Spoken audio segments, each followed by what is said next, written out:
Okay, zip tie is in place.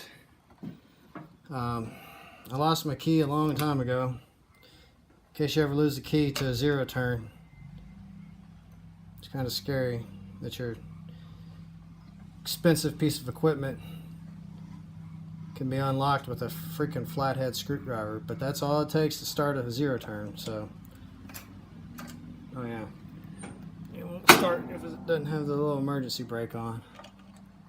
So this is a test. Keep your fingers crossed.